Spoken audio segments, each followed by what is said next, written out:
The horrible conclusion, which had been gradually obtruding itself upon my confused and reluctant mind, was now an awful certainty.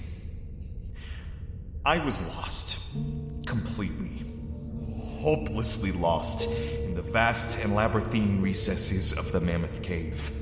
Turn as I might, in no direction could my straining vision seize on any object capable of serving as a guidepost to set me on the outward path. That nevermore should I behold the blessed light of day, or scan the pleasant hills and dales of the beautiful world outside, my reason could no longer entertain the slightest unbelief. Hope had departed.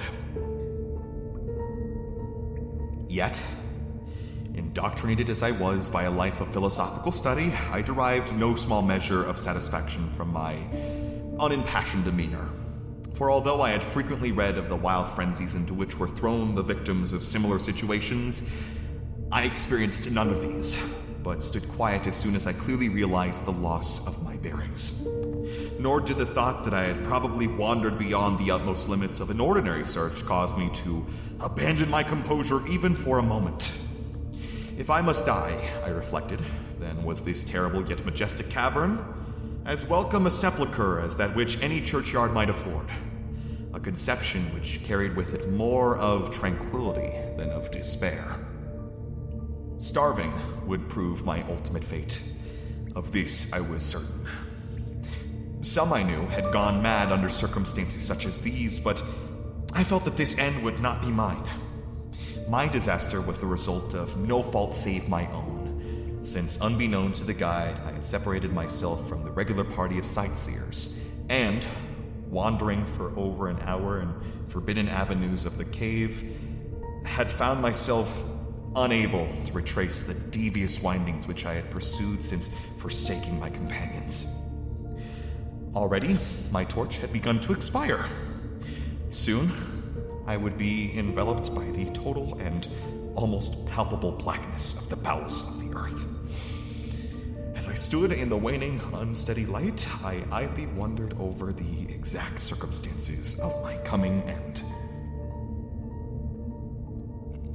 I remembered the accounts which I had heard of the colony of consumptives, who, taking their residence in this gigantic grotto to find health from the apparently salubrious air of the underground world, with its steady uniform temperature, pure air, and peaceful quiet, had found, instead, death in strange and ghastly form.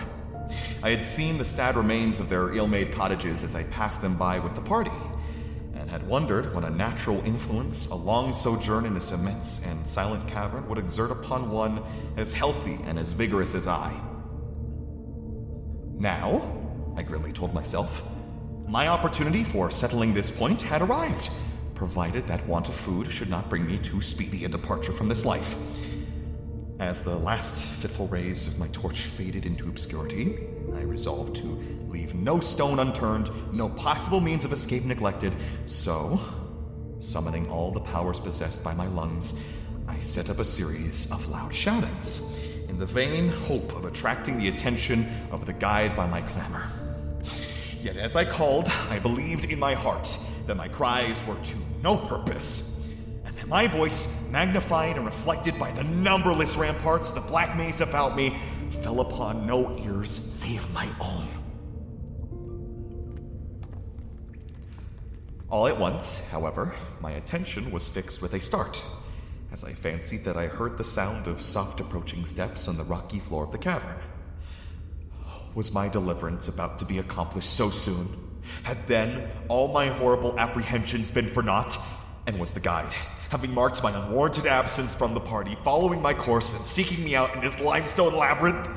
Whilst these joyful queries arose in my brain, I was on the point of renewing my cries, in order that my discovery might come the sooner, when, in an instant, my delight was turned to horror as I listened.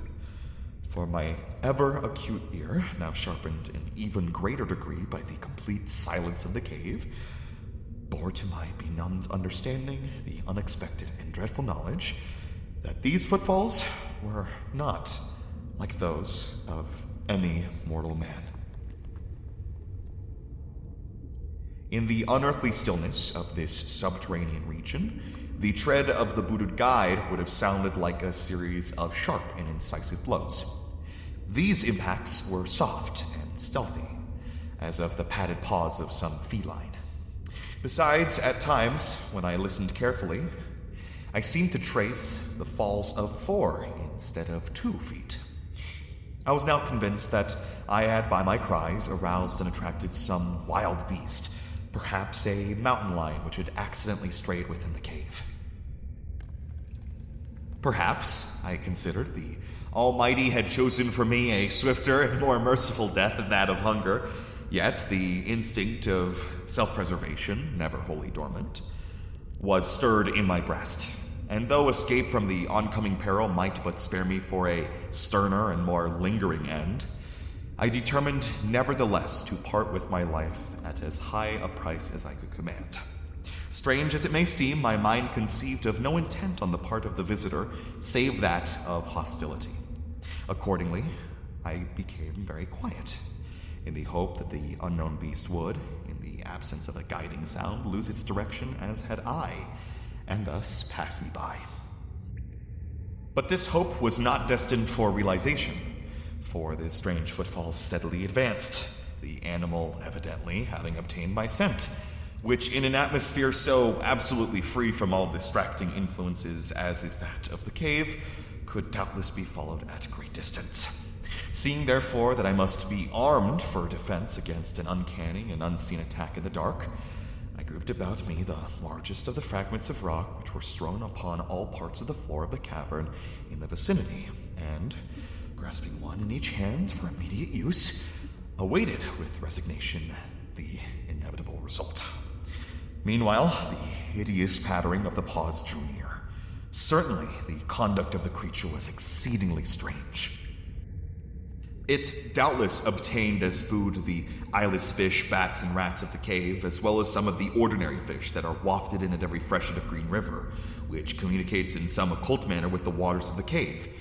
I occupied my terrible vigil with grotesque conjectures of what alterations cave life might have wrought in the physical structure of the beast, remembering the awful appearances ascribed by local tradition to the consumptives who died after long residence in the cavern. Then I remembered with a start that, even should I succeed in killing my antagonist, I should never behold its form, as my torch had long since been extinct, and I was entirely unprovided with matches. The tension on my brain now became frightful. My disordered fancy conjured up hideous and fearsome shapes from the sinister darkness that surrounded me, and that actually seemed to press upon my body. Nearer, the dreadful footfalls approached. It seemed that I must give vent to a piercing scream, yet, had I been sufficiently irresolute to attempt such a thing, my voice could scarce have responded. I was petrified, rooted to the spot. I doubted if my right arm would allow me to hurl its missile at the oncoming thing when the crucial moment should arrive. Now, the steady pat of the steps was close at hand, now very close. I could hear the labored breathing of the animal, and terror-struck as I was, I realized that it must have come from a considerable distance, and was correspondingly fatigued. Suddenly, the spell broke. My right hand, guided by my ever-trustworthy sense of hearing, threw with full force the sharp-angled bit of limestone which it contained, toward that point in the darkness from which emanated the breathing and pattering, and, wonderful to relate, it nearly reached its goal, for I heard the thing jump, landing at a distance away where it seemed to pause. Having readjusted my aim, I discharged my second missile, this time most effectively, for with a flood of joy, I listened as the creature fell in what sounded like a complete collapse, and, evidently, remained prone and unmoving. Almost overpowered by the great relief which rushed over me, I reeled back against the wall. The breathing continued in heavy, gasping inhalations and expirations, whence I realized that I had no more than wounded the creature. And now, all desire to examine the thing ceased. At last, something allied to groundless, superstitious fear had entered my brain, and I did not approach the body. nor did I continue to cast stones at it in order to complete the extinction of its life. Instead, I ran at full speed in what was, as nearly as I could estimate in my frenzied condition, the direction from which I had come. Suddenly, I heard a sound, or rather a regular succession of sounds. In another instant, they had resolved themselves into a series of sharp, metallic clicks. This time, there was no doubt. It was the guide. And then I shouted, yelled, screamed, even shrieked with joy as I beheld in the vaulted arches above the faint and glimmering effulgence which I knew to be the reflected light of an approaching torch. I ran to meet the flare, and before I could completely understand what had occurred, was lying upon the ground at the feet of the guide, embracing his boots and gibbering, despite my boasted reserve in a most meaningless and idiotic manner, pouring out my terrible story and at the same time overwhelming my auditor with protestations of gratitude. At length, I awoke to something like my normal consciousness. The guide had noted my absence upon the arrival of the party at the entrance of the cave and had, from his own intuitive senses of direction, proceeded to make a thorough canvass of the by-passages just ahead of where he had last spoken to me, locating my whereabouts after a quest of about 4 hours. By the time he had related this to me, I, emboldened by his torch and his company, began to reflect upon the strange beast which I had wounded but a short distance back in the darkness, and suggested that we ascertain, by the rushlight's aid, what manner of creature was my victim. Accordingly, I retraced my steps, this time with a courage born of companionship, to the scene of my terrible experience. Soon, we descried a white object upon the floor, an object whiter even than the gleaming limestone itself. Cautiously advancing, we gave vent to a simultaneous ejaculation of wonderment. For of all the unnatural monsters either of us had in our lifetimes beheld, this was in surpassing degree the strangest. It appeared to be an anthropoid ape of large proportions, escaped, perhaps from some itinerant menagerie. Its hair was snow white, the thing due no doubt to the bleaching action of a long existence within the inky confines of the cave. But it was also surprisingly thin, being indeed largely absent save on the head, where it was of such length and abundance that it fell over the shoulders in a considerable profusion. The face was turned away from us, as the creature lay almost directly upon it. The inclination of the limbs was very singular, explaining, however, the alternation in their use which I had before noted, whereby the beast used sometimes all 4, and on other occasions but 2 for its progress. From the tips of the fingers or toes, long nail-like claws extended. The hands or feet were not prehensile, a fact that I ascribed to that long residence in the cave which, as I before mentioned, seemed evident from the all-pervading and almost unearthly whiteness, so characteristic of the whole anatomy. No tail seemed to be present. The respiration had now grown very feeble, and the guide had drawn his pistol with the evident intent of dispatching the creature, when a sudden sound emitted by the latter caused the weapon to fall unused.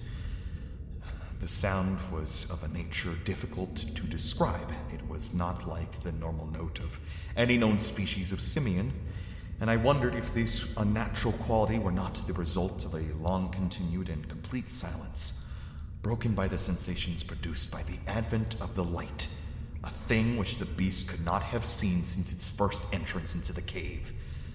The sound, which I might feebly attempt to classify as a kind of deep-toned chattering, was faintly continued.